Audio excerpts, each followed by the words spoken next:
PFF is running one of their biggest sales ever. 40% off a PFF Plus subscription right now using the promo code BLACKFRIDAY. That means that you get everything fully unlocked. You get the grades, you get the stats, you get all the fantasy advice, the betting advice, which our new player prop tool is available on web as well to make you a smarter, better. You've got all of the draft analysis, the free agency analysis, all of that great stuff. Subscribe.pff.com to get 40% off a year-long PFF Plus subscription. Get it now. Bears-Eagles. Bears, big dub. Talk about Black Friday beef. Boy, oh boy, what the Bears did to the Eagles. How about it? No, that'll work because the offensive line, and we're going to talk about the offensive line here in a second. That works.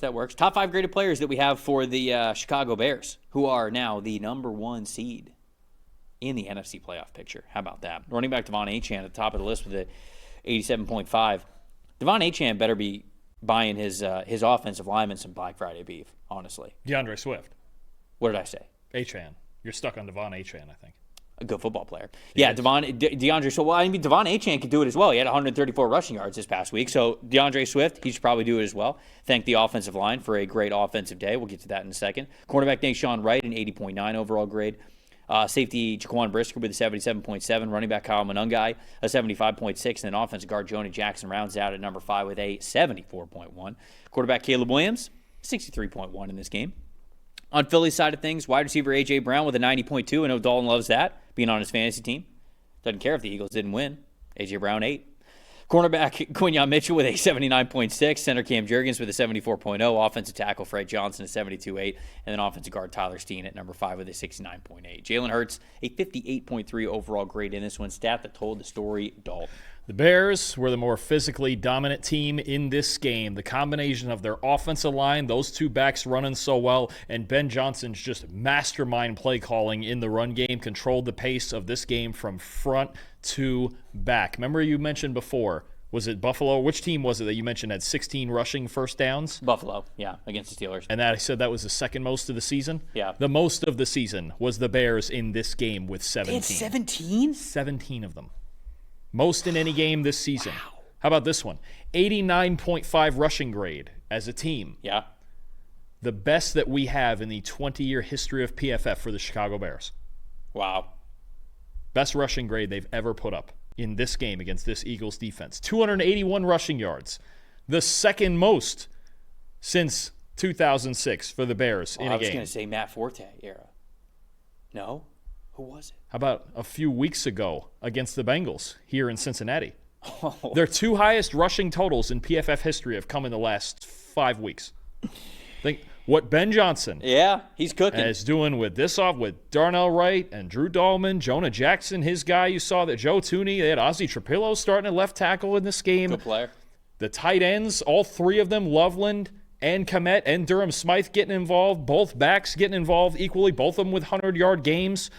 I mean, because what is it? Did they say? I think it was first time. This was the stat flying all around Chicago because I was there for Thanksgiving and Black Friday. First time the Bears had 2 different 100-yard rushers in a game, I believe, since 1985. Pretty good year in Chicago. Wow. Yeah. This and my most impressive, their offensive line is just unreal. Yeah, I agree. It has to be unreal. I believe the 3rd highest graded offensive line overall in football right now. They had 115 yards before contact. Silly. They went into Philadelphia and just physically mashed this team. 39 minutes of time possession. Silly. Just first level, second level, third level. If there was a 4th level, they wouldn't have cared. They would have ran them over too. I mean, what Ben Johnson is doing, he's really built this team and this offense to where Caleb Williams is actually the very last variable of their success right now. Mm-hmm. And if you get a really good Caleb game, Caleb kind of just had to play his role in this game and had the big play-action pass to Kmet to really seal it. But Ben Johnson has built this offense like he had with the Lions. And he's done it in a matter of, 13 weeks? Yeah. He's done it in a matter of 12 games. It's insane what they're doing up front right now. And they went into this. And think about what the Eagles just did to his former team, to the Lions a couple weeks ago on Sunday Night Football, shutting them down in the run game. He went in and blasted this team one of the best front sevens, one of the best defenses in football. Yeah, well, we praised them for the offensive line additions that they made this offseason, right? Because they were so bad on the interior offensive line last year. And what do? They go get Joe Thuney, they go get Jonah Jackson, they go get Drew Dahlman. And when you combine that with Darnell Wright and drafting a guy like Ozzie Trapillo, who's been able to step in, for Braxton Jones, I mean, it's just things are just going so well for them. And now you get the wide receivers getting into the blocking game for the run game. The tight ends, you mentioned how confident they are in multiple tight ends. I mean, like you said, like it's no insult to Caleb Williams at all to say that he is the last variable for them, because when they have the ability to just dominate on the ground the way that they are, you're going to keep handing the football off. And you're just going to have that success. Why? Because it's low risk and it's high reward because of how explosive you are in the pass game. 115 yards before contact is nuts. Caleb doesn't have to do squat in the best way possible. And I'm not saying that is a negative Caleb Williams thing. That is brilliance from your head coach when you have the ability to do that. So we talked about head coach of the year odds earlier, and how Ben Johnson is right behind where Mike Vrabel is. I agree with you that I think that he should be right there in that conversation. And credit to Caleb for understanding the assignment through this hot streak the Bears have had. Think about this game where it's like, okay, I'm not going to do a whole lot. It's a really good team in coverage. I'll make the one play-action play that I need to late in the game. Other games, though, the Giants, right? They're down 2 scores. All right, go time, right? Bengals, final drive, winning drive, that throw to Colston Loveland, right? Caleb Williams, they're getting him to just have to unleash that in moments. But if they don't have to, love it. There's no reason to put pressure on that kid. There's enough pressure on that kid as it is. And Ben Johnson has done everything in his offense to get the entire city of Chicago off of Caleb's shoulders. It's brilliant. Right. I mean, he's really, you talk about, watching this game, the way he called this game, I felt like I was watching like prime Sean Payton call plays, or maybe even Sean Payton now. Like, that's how good this play called game was from Ben Johnson, especially in the run game. And honestly, most coaches are like that. Hey, if we don't have to put the ball in the air and we can just beat you up on the ground for 60 minutes, we'll just do it. Yeah, and I think it's a compliment to Caleb Williams as well, right? Because when we watched him at USC and Oklahoma, I think there was a narrative about him that was like, hey, this is sort of just who he is. He's this Superman type of a quarterback, and this is the kind of style that he plays.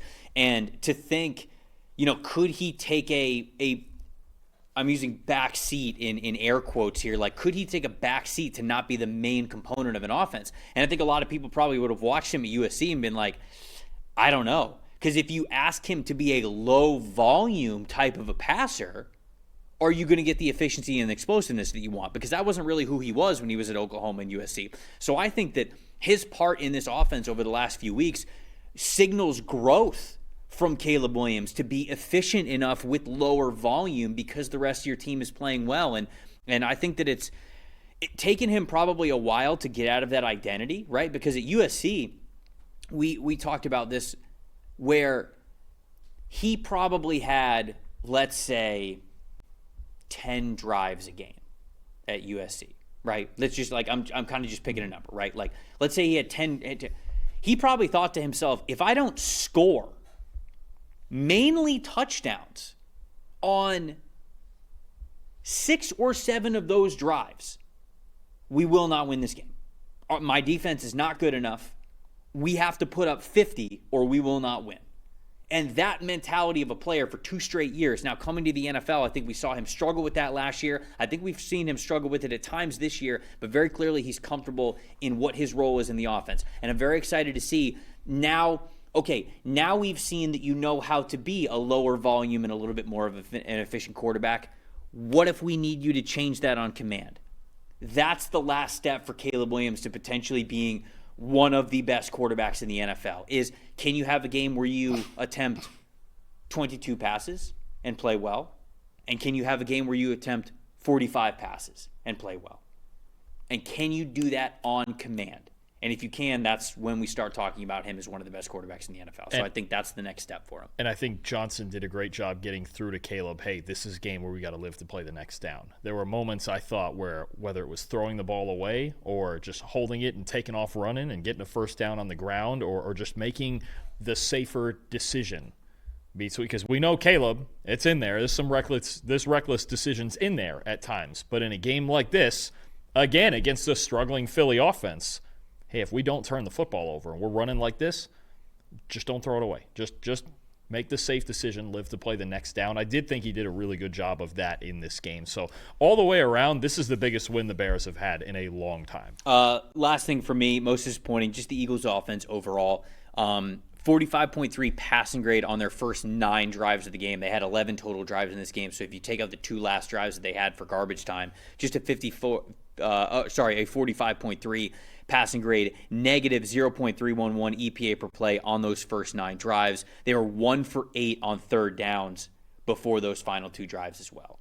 There's not a lot of rhythm in what's going on here. And I went back and I watched the first 2 quarters of this team on offense, and it's not terrible. Like it's not void of talent. It's not void of big plays or good plays or things like that. It's just something here or there. A tipped pass on third down. Jalen Hurts being slightly late and the ball is a little bit behind the receiver on third down. And okay, now all of a sudden we're punting or we're kicking a field goal or whatever it is. It just seems to be something specifically on third downs for the Eagles that is a big reason why they have not looked as sharp as of late. And so just too volatile and too unpredictable. There's not a lot of in rhythm with what's going on right now, and I think the lack of run game, the way that they had it last year, is a big reason why. And Dennis Allen sent pressure at him 44% of the time, and Hurts with a 42 passing grade in this game against the blitz. I think he really felt like he could disrupt Hurts' rhythm in the pocket, and right now teams just aren't afraid of the Eagles' run game. Yep. They're not afraid of it at all, and they have every right not to be afraid of it.